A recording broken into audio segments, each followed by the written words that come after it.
વાર્તા કહું છું. એક મોટું જંગલ હતું. એમાં એક સિંહ રહેતો હતો. તો એ બોલતો જતો હતો, હું જંગલનો રાજા છું, સિંહ છે મારું નામ.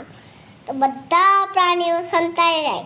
તો એક દિવસ એને એક વિચાર આવ્યો શિયાળિયાને. તો હાલ હું સિંહ જેવા કપડાં પહેરી લઉં.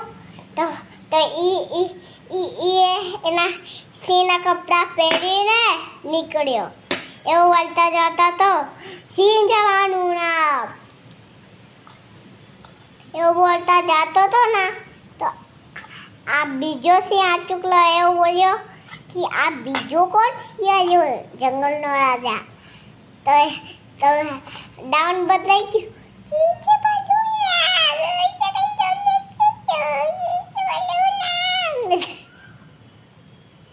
થઈ ગયું.